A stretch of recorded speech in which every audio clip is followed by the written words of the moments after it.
श्री बालकृष्ण लाल की जय। श्री भागवत भगवान की जय।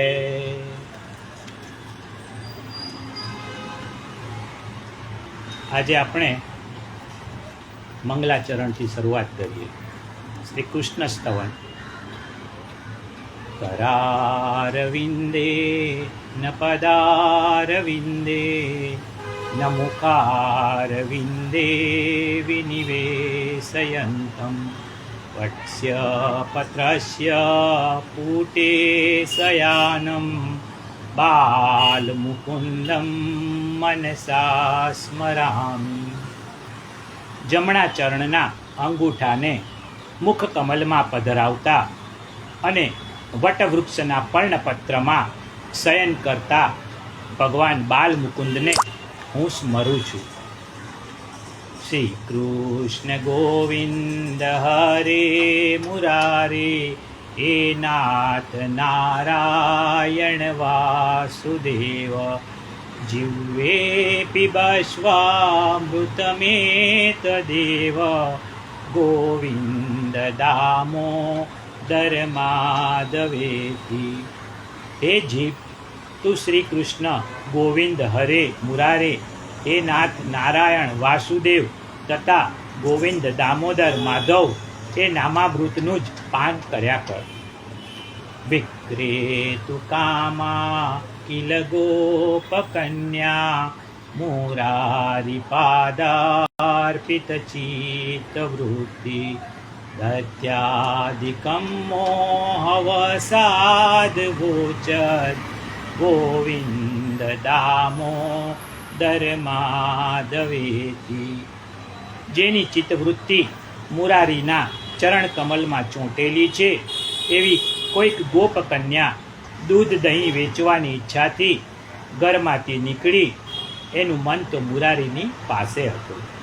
તેથી પ્રેમવશ ભાન ભૂલી જવાથી દહીં લો દહીં એવું બોલવાને બદલે જોરથી બોલે છે ગોવિંદ દામોદર માધવેતિ।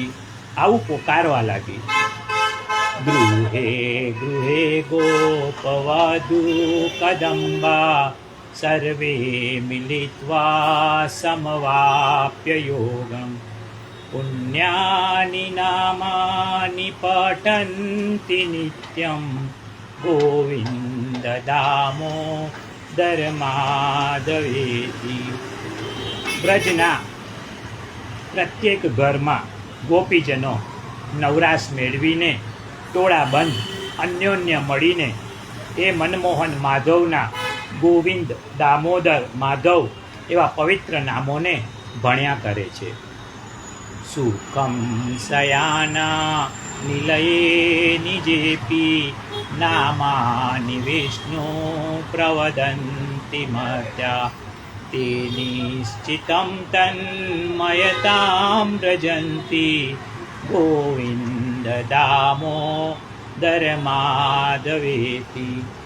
પોતાના ઘરમાં જ અને તે પણ સુખે સૈયા પર સૂતેલા જ લોકો એ ગોવિંદ हे दामोदर हे माधव एवा पवित्र विष्णु भगवानना नामोનું निरंतर स्मरण કર્યા કરે છે।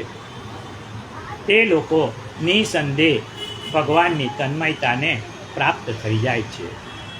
જીવે સદૈવં ભજ સુંદરાણી નામાની કૃષ્ણસ્ય મનોહરાણી समस्त भक्तार्ति विनाशनानि गोविंद दामोदर माधवेति। हे जीव, तू सर्वदा श्री कृष्णचंद्रना गोविंद दामोदर माधव ए मनोहर नामोने के जे भक्तोना संकटोनी निवृत्ति करनारा छे तेमने ज भजती रहे।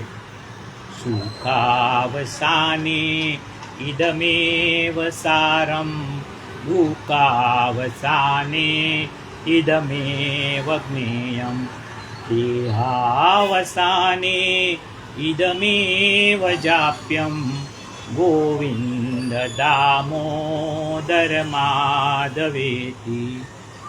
સુખની સીમમાં એ જ સાર છે, દુઃખના અંતમાં પણ એ જ જાણવા યોગ્ય છે, અને શરીરના અંતકાળે પણ એ જ મંત્ર જપવા યોગ્ય છે. તે એ જ કે હે ગોવિંદ, હે દામોદર, હે માધવ.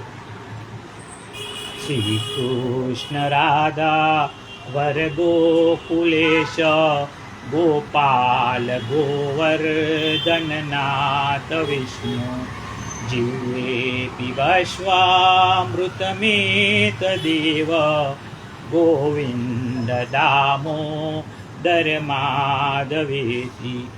હે જીવ, તું શ્રી કૃષ્ણ, રાધા રમણ, વ્રજરાજ, ગોપાલ, ગોવર્ધન, વિષ્ણુ, ગોવિંદ, દામોદર, માધવ એ નામામૃતનું પાન કરતી રહે.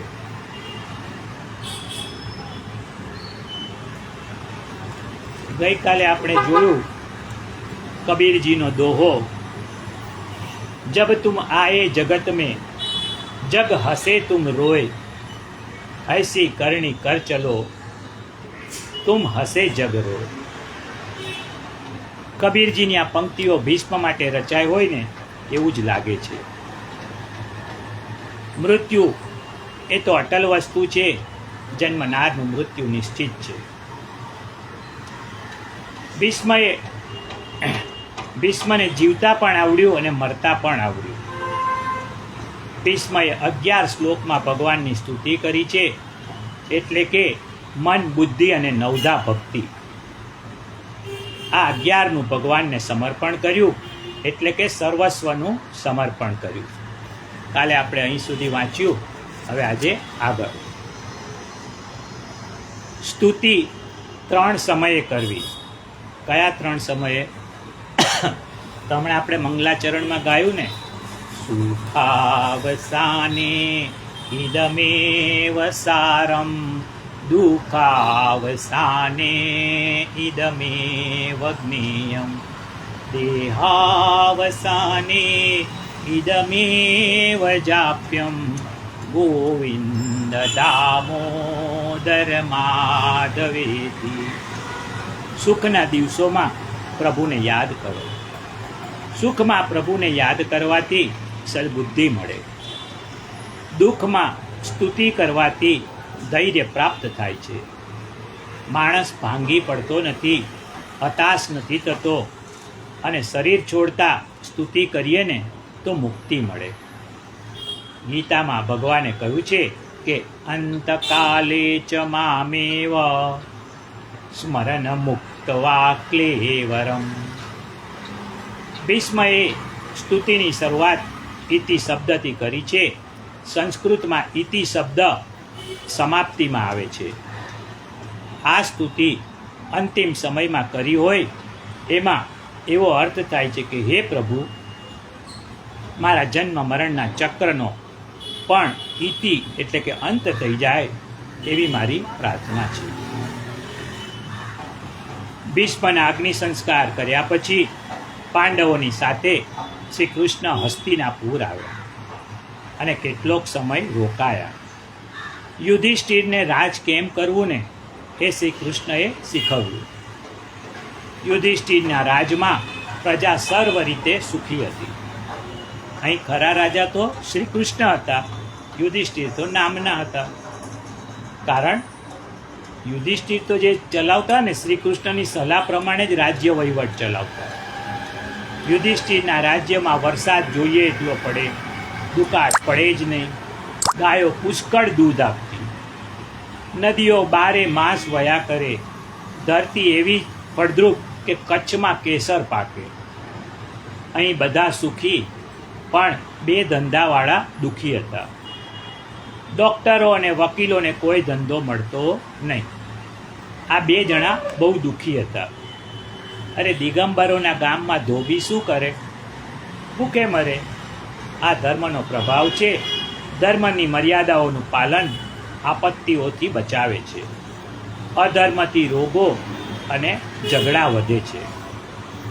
રામ રાજમાં દૂધ મલાઈ, કૃષ્ણ રાજમાં ઘી, ચાલુ રાજમાં ચા પાણી બેટા ફૂકી ફૂકીને પી.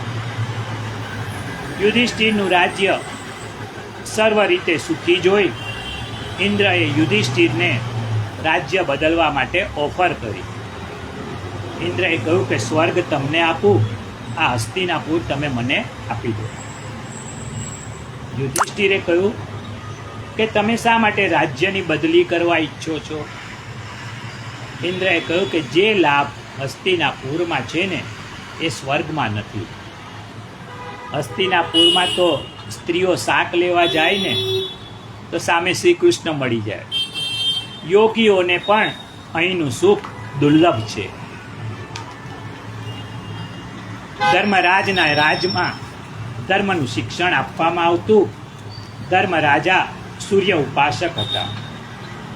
સૂર્યદેવે પ્રસન્ન થઈ એમને અક્ષય પાત્ર આપ્યું હતું. તેથી હસ્તિનાપુરનો ધન ભંડાર સદાય ભરેલો રહેતો, અખૂટ રહેતો. સૂર્ય પ્રત્યક્ષ દેવતા છે. શ્રી રામચંદ્રજીએ પણ રાવણને મારવા સૂર્યની ઉપાસના કરી હતી. સુતજી કહે છે કે શ્રી કૃષ્ણ હવે ફરીથી દ્વારિકા જવા માટે નીકળ્યા છે. ભીષ્મ માટે રોકાયા હતા ને હવે ફરીથી દ્વારકા જવા નીકળ્યા છે. રથ ઉપર અર્જુને છત્રી ધરી છે, ઉદ્ધવ પંખો નાખે છે. રથ દ્વારિકા તરફ જઈ રહ્યો છે. ધન્ય છે દ્વારિકા નગરીને જ્યાં યાદવો શ્રી કૃષ્ણના નિત્ય દર્શન કરે છે. આજે પણ તમે દ્વારકા જાઓ ને તો ત્યાંના લોકો તો બહુ આમ તમને એવું જ લાગે કે જાણે શ્રી કૃષ્ણને રોજ મળતા હોય. ધન્ય છે મથુરા ગોકુળને જ્યાં શ્રી કૃષ્ણ મોટા થયા. માર્ગમાં ભગવાને અનેક પ્રદેશોને પાવન કર્યા છે. તેમાં કુરુમંગલ, પાંચાલ, નરેશ્વર, બ્રહ્માવર્ત, વિરાટ, મત્સ્યદેશ, સારસ્વત, સરસ્વતી નદીના કિનારે આવેલા દેશો પસાર કરતા ભગવાન શ્રી કૃષ્ણ આનર્ત દેશમાં પ્રવેશ્યા. અહીં રૈવત નામના રાજાની રેવતી નામની દીકરી સાથે બલરામના લગ્ન થયા. દ્વારિકા પાસે 100 માઇલના વિસ્તારમાં આનર્ત પ્રદેશ છે. ત્યાંથી ભગવાન સોરઠમાં આવ્યા. સોરઠમાં પ્રવેશ્યા અને દ્વારિકાની ભાગોળમાં આવી પહોંચ્યા.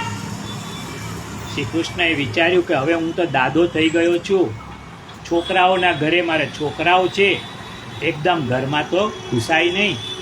આ એક મર્યાદા છે. ભગવાનના 16,000 ઘર, ખોખારો ખાવા ક્યાં ક્યાં જવું? ભગવાન વિચાર કરે છે કે શંખનાદ કરું, અને શ્રી કૃષ્ણએ શંખનાદ કર્યો. દ્વારિકામાં ઘેર ઘેર ખબર પડી ગઈ કે પ્રભુ પધાર્યા છે. સૌ હાથી ઘોડા લઈને ભગવાનનું સામૈયું કરવા દોડી આવ્યા. વરઘોડો નીકળ્યો છે. પ્રભુના દર્શન કરવા આખી દ્વારિકા નગરી ઉમટી છે. સૌ હાથી ઘોડા લઈ અને પ્રભુનું સ્વાગત કરવા આવ્યા છે. જુઓ, દર્શનની આતુરતામાં 4 અનુભવ થાય છે. એક તો પ્રભુનું સ્મરણ કરતાં કરતાં રોમાંચ થાય. પ્રભુની વાતો કરતાં કરતાં આંખો ભીની થઈ જાય, કંઠ ગદગદિત થઈ જાય. અને ચોથું, દર્શન માટે તાલાવેલી થાય. લોકો ઉત્સાહમાં આવી ગયા છે. સૌ ગાઈ રહ્યા છે. શું ગાય છે?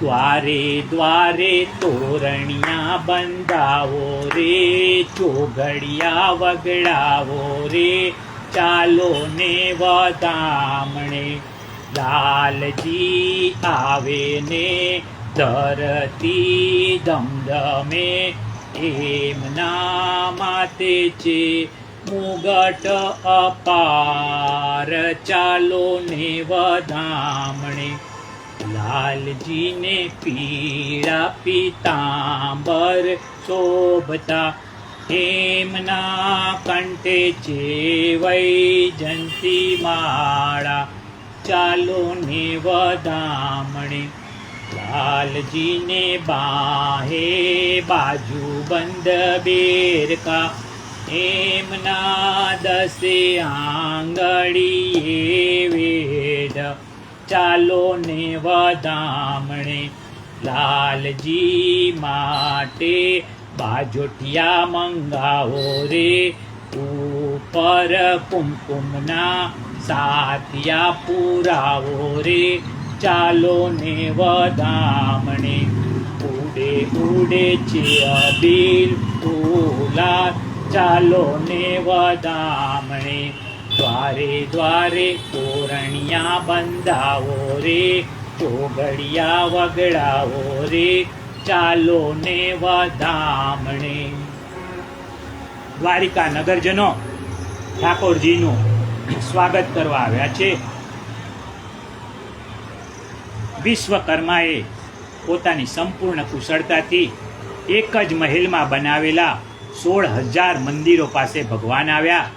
ત્યારે તેમણે વિચાર્યું કે માતા દેવકીજી અને પટરાણી રૂકમણીજી બંનેમાંથી કોના ઘરે પહેલાં જવું. શ્રી કૃષ્ણ પ્રથમ માતાના મંદિરે જાય છે. માતાનો પ્રેમ વિશેષ હોય.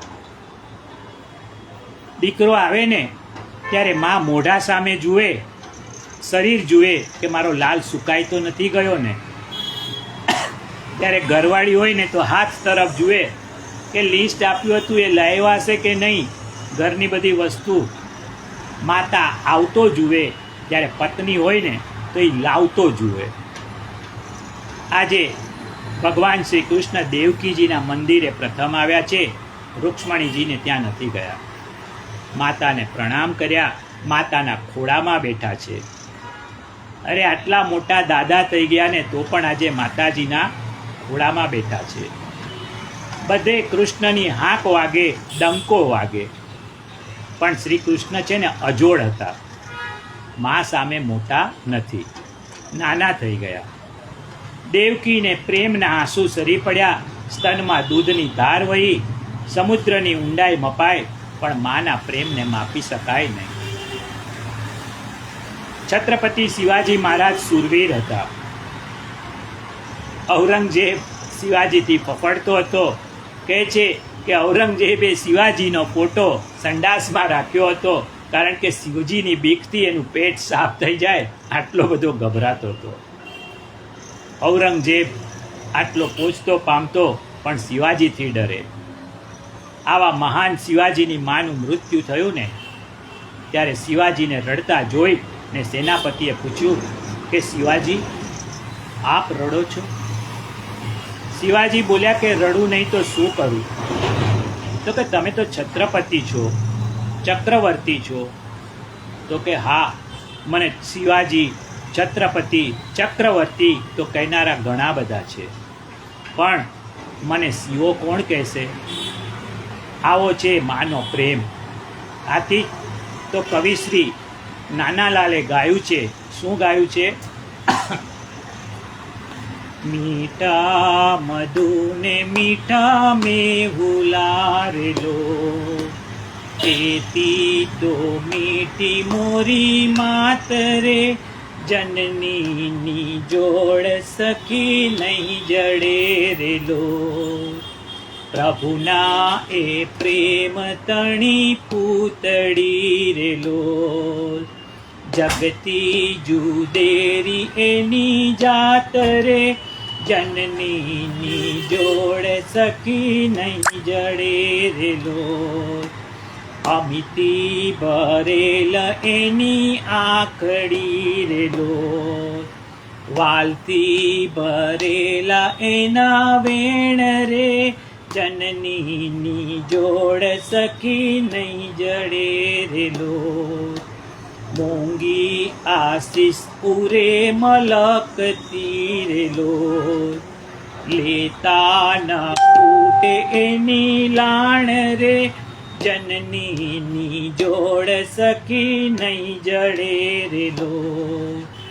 ગંગાના નીર તો વધે ઘટે રેલો, સરકો એના પ્રેમનો પ્રવાહ રે, જનનીની જોડ સખી નહીં જડે રેલો. વરસે ઘડી કવ્યોમ વાદળી રેલો, માળીના મેઘ બારે માસ રે, જનનીની જોડ સખી નહીં જડે રેલો.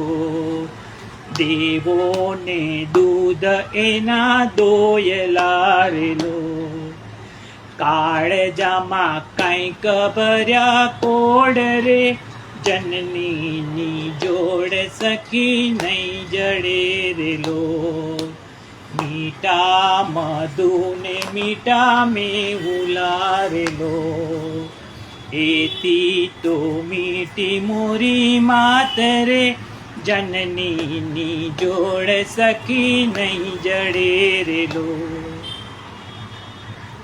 આવો છે માનો પ્રેમ. માના પ્રેમને કોઈ સાથે સરખાવી ન શકાય. એટલે જ તો કહ્યું છે કે મા તે મા, બીજા બધા વનવગડાના વા. ભગવાન માતાજીના મંદિરેથી રૂકમણીજી પાસે ગયા. રૂકમણીજી, સત્યભામા બધા ગુસ્સામાં હતા. ભગવાનને કહે છે કે પરણ્યા શા માટે? તમે તો કાયમ હસ્તિનાપુર રહો છો.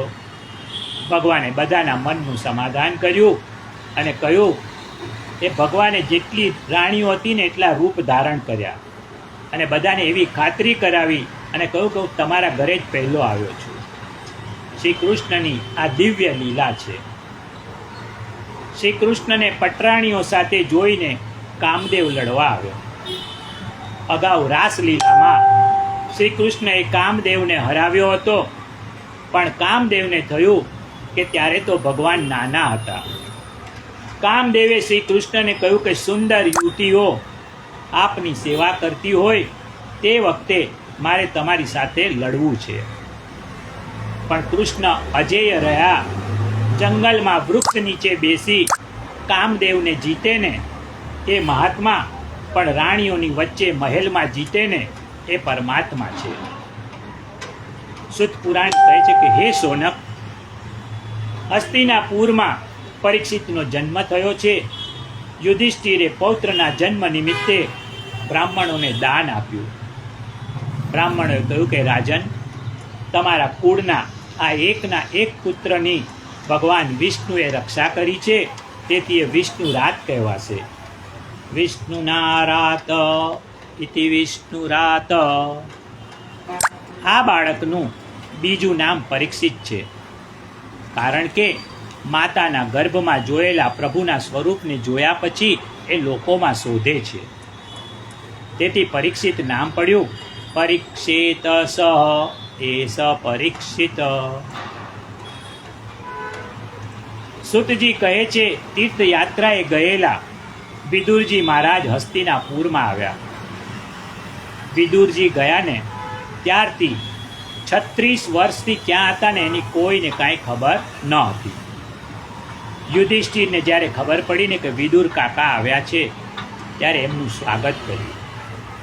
વિદુરજી ગયા ને ત્યારે હસ્તિનાપુરમાં રાજા ધૃતરાષ્ટ્ર હતા, અને આજે આવ્યા ને ત્યારે યુધિષ્ઠિર રાજા છે. વિદુરજીએ 36 વર્ષ તીર્થયાત્રા કરી, તેનું વર્ણન માત્ર 32 શબ્દોમાં કર્યું છે. તીર્થયાત્રાની મોટી જાહેરાત ન કરાય. આત્મ પ્રશંસા એ તો મરણ છે. પુણ્યને ભૂલવું અને પાપને યાદ રાખવું જોઈએ. આજે તો લોકો પાપને છુપાવે છે અને નાના સરખા પુણ્યની મોટી મોટી જાહેરાતો કરે છે. યુધિષ્ઠિરે પૂછ્યું કે કાકા, આપ આટલા વર્ષો ક્યાં હતા? તો કે તીર્થયાત્રા. પરંતુ કાકાશ્રી, આપને તીર્થયાત્રા કરવાની શી જરૂર? જેના હૃદયમાં ઠાકોરજી નિત્ય બિરાજે છે, જેના રોમ રોમમાં ઠાકોરજી છે, કદમ કદમ ઉપર કાશી છે, એને વળી યાત્રા કરવાની શી જરૂર? નરસૈયો કહે છે, રામ નામ શું તાળી લાગી, સકળ તીરથ તેના તન મારે, વૈષ્ણવ જન તો તેને રે કહીએ જે પીડ પરાઈ જાણે રે. અખંડ જપ કરનારના રોમ રોમમાં તીર્થ છે, છતાં પણ સંતો યાત્રા કરે છે. તીર્થને પવિત્ર કરવા, તીર્થનો મહિમા વધારવા, તીર્થોમાંથી નષ્ટ થઈ ગયેલા તીર્થત્વને જાગૃત કરવા. વિદુર જેવા સંતો તીર્થયાત્રાએ ન ગયા હોત ને તો તીર્થોનો મહિમા વધ્યો ન હોત. તીર્થોનો મહિમા સંતો વધારે છે. શ્રી મહાપ્રભુજીએ વ્રજ પરિક્રમા ન કરી હોત ને તો આજે આપણે ત્યાં જાત નહીં. સંતોએ તીર્થનો મહિમા વધાર્યો છે. એકવાર કાશીમાં શ્રી ગુસાઈજી પધાર્યા. હનુમાન ઘાટ ઉપર ગંગાજીમાં સ્નાન કરવા ગયા. કાશીમાં શેઠ પુરુષોત્તમ દાસ રહેતા હતા. એમના ઘરે શ્રી મહાપ્રભુજીના બેઠકજી છે. એમની પુત્રીનું નામ રૂકમણી હતું. રૂકમણી આખો દિવસ પ્રભુ સેવામાં વ્યસ્ત રહેતી. કોઈ દિવસ ગંગા સ્નાન કરવા જતી નહીં. પરંતુ જ્યારે ગુરુદેવ શ્રી ગુસાઈજી ગંગા સ્નાન કરવા ગયા ને એટલે રૂકમણી પણ હનુમાન ઘાટ ઉપર સ્નાન કરવા ગયા. ત્યાં જે વૈષ્ણવો હતા ને એ બોલ્યા, આજે તો ગંગા સ્નાનથી રૂકમણીના ભાગ્ય ખુલી ગયા. આ સાંભળી શ્રી ગુસાઈજી બોલ્યા, ભાગ્ય રૂકમણીના નહીં પણ ભાગ્ય તો ગંગાના ખુલી ગયા. રૂકમણીના સ્પર્શથી રૂકમણી જેવી ભગવતી ગંગામાં સ્નાન કરે તો ગંગાનો મહિમા વધે, રૂકમણીનો નહીં. આ છે ને સંતોનો મહિમા છે. કુંતાજી આજે વિદુરજીના વખાણ કરે છે કે મારા દીકરા બાપ વગરના હતા, એમને તમે પાંખમાં રાખી વિવેકની આંખવાળા બનાવ્યા. વિદુર, તમે ન હોત તો મારા દીકરાઓનું અસ્તિત્વ ન હોત. કુંતાએ વિદુરના વખાણ કર્યા ને ત્યારે વિદુર શરમાઈ ગયા અને માથું નીચે કર્યું. સજ્જન માણસ સારા કામ વખાણ કે વાહવા માટે નથી કરતો, પરંતુ સારા કામ કરવાને એ સજ્જનની પ્રકૃતિ છે. માટે સારા કામ કરે છે. સારા કામ કરવાથી હૈયું હરખાય અને મન પ્રસન્ન થાય છે. વિદુર બોલ્યા કે ભાભી, જેના માથે દ્વારિકાધીશ બિરાજતા હોય ને અને જેમની કુંતા જેવી માતા હોય ને એનો દુનિયામાં કોણ વાળ વાંકો કરી શકે? વિદુરે પાંડવોના યોગક્ષેમનો યશ શ્રી કૃષ્ણ અને કુંતાજીને આપી દીધો. વિદુરજી રાત્રિના સમયે ધૃતરાષ્ટ્ર પાસે ગયા છે. ધૃતરાષ્ટ્ર છે ને શઠ છે. આ શ્રેણીમાં બે શબ્દ છે, શઠ અને ખલ. દુસંગથી બગડે ને શઠ થાય અને ખલ છે ને જન્મજાત હોય છે. શઠ સુધરી શકે પણ જન્મજાત એવો ખલ ન સુધરે. દુર્યોધન ખલ હતો, મરતા સુધી ન સુધર્યો. ધૃતરાષ્ટ્ર દુર્યોધનના દુસંગથી બગડ્યો હતો, શઠ થયો. વિદુરજી ધૃતરાષ્ટ્ર પાસે ગયા અને કડવું બોલ્યા. કડવી દવા છે ને હંમેશા ફાયદો કરે છે. કડવી દવાની ઉપેક્ષા ન કરશો. કડવી દવા પીશો ને તો ફાયદો થશે. વિદુરે કહ્યું કે રાજન, નિર્ગમ્યતામ શીઘ્રમ પશ્યેદમ ભયમાગતમ. તમે ઘર છોડી દો. હજી સુધી તમે ઘરમાં પડી રહ્યા છો. 100 દીકરા ગયા, ભાઈ ગયા અને તમે પારકા ઘરમાં પડી રહ્યા છો. અરે તમે તો જીવતા મરેલા છો. શ્રી મહાપ્રભુજી સુબોધિનીમાં લખે છે કે 4 પ્રકારના લોકો જીવતા મરેલા છે કે જે કાયમ પ્રવાસ કરે છે. કાયમ પ્રવાસ કરનારને જીવવાની કોઈ મજા જ ન રહે. જેના શરીરમાં અસાધ્ય રોગ હોય ને એ. ત્રીજું, પારકાના ઘરમાં રહેનાર અને પારકું ખાઈને જીવનાર. તમે પાંડવોના ઘરમાં પડ્યા ખાવ છો, તમને શરમ નથી આવતી? ધૃતરાષ્ટ્રે કહ્યું કે અરે પાંડવો ક્યાં પારકા છે, એ તો મારા ભત્રીજા છે. વિદુરે કહ્યું કે આજે તમને ખબર પડી કે પાંડવો તમારા ભત્રીજા છે? લાક્ષાગૃહમાં બાળતી વખતે ભીમસેનને ઝેર આપ્યું ત્યારે અને ભરી સભામાં દ્રૌપદીજીના દુશાસને ચીર ખેંચ્યા ત્યારે પાંડવો તમારા ભત્રીજા નહોતા? આજે તમારું હેત ઉભરાઈ ગયું. તમને ભત્રીજા કહેતા શરમ આવવી જોઈએ.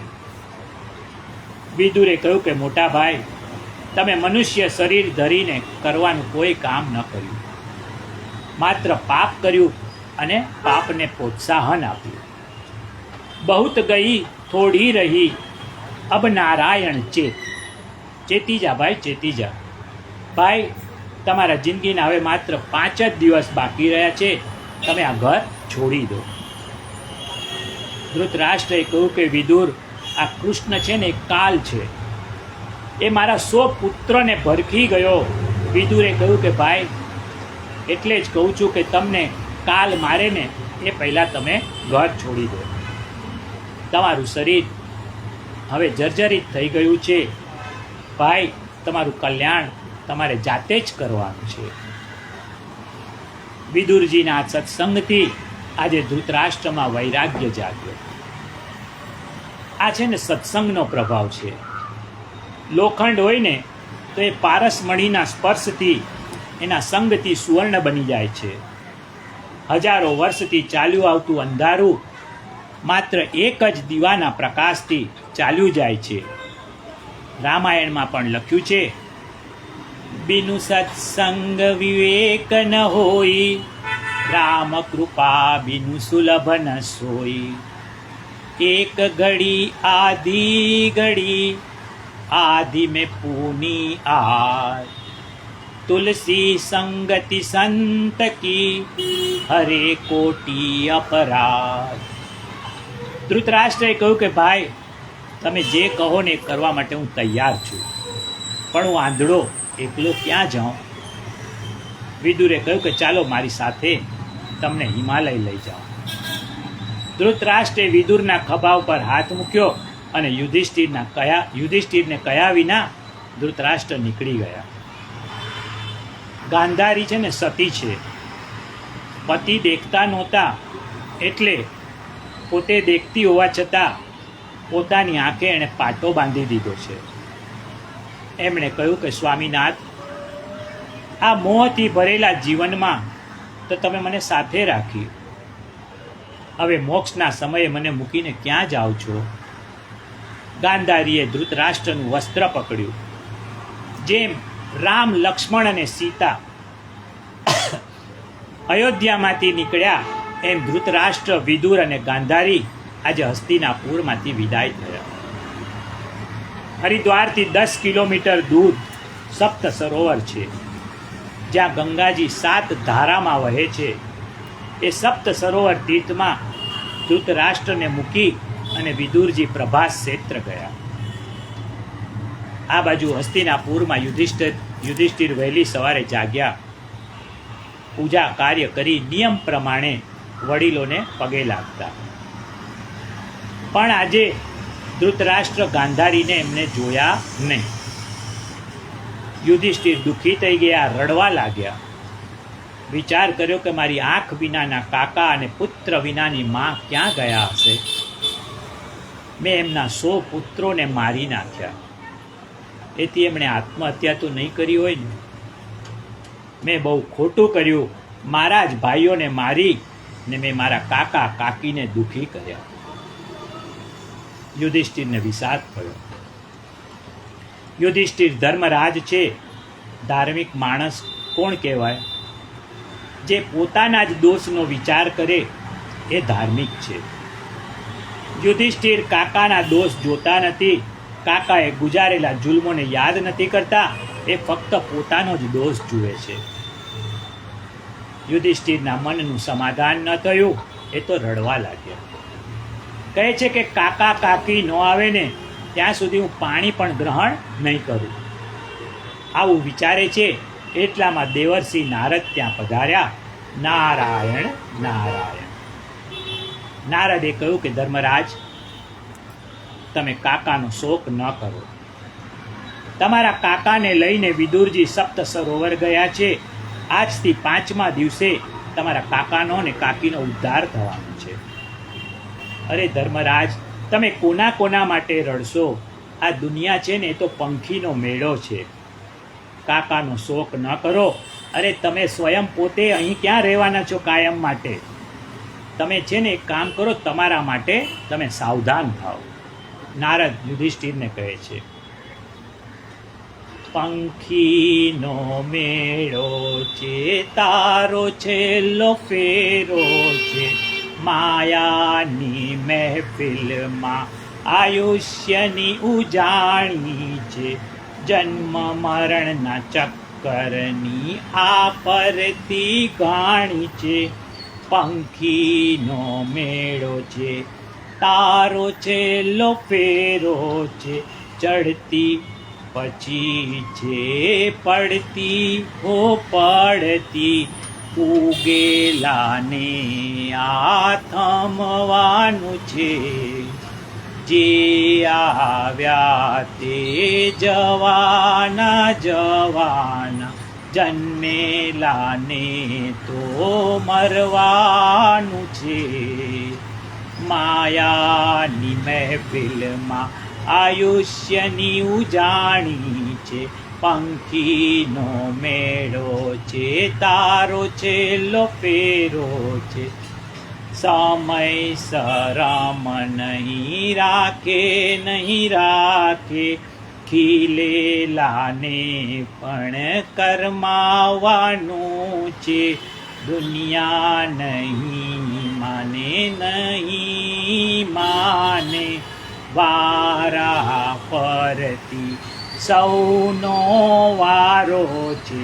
માયાની મહેફિલમાં આયુષ્યની ઉજાણી છે, જન્મ મરણના ચક્કરની આ પરતી ગાણી છે. પંખીનો મેળો છે, તારો છેલ્લો ફેરો છે, માયાની મહેફિલમાં આયુષ્યની ઉજાણી છે. પંખીનો મેળો છે, તારો છેલ્લો ફેરો છે. નારદ યુધિષ્ઠિરને ઉપદેશ આપી ને વિદાય થઈ ગયા. એક દિવસ મહારાજ યુધિષ્ઠિર ભીમસેનની સાથે બેઠા હતા. બંને વાતો કરતા હતા. યુધિષ્ઠિર ઉદાસ હતા. ભીમસેન કહે છે કે ભાઈ, તમે ઉદાસ કેમ છો? યુધિષ્ઠિરે કહ્યું કે મને છે ને કેટલાક અપશુકન થાય છે. ગૌશાળામાં મને ગાયો રડતી દેખાય છે. મંદિરમાં ભગવાનની મૂર્તિ મને ઉદાસ લાગે છે. ભાઈ, મને લાગે છે કે કળિયુગ આવી ગયો છે.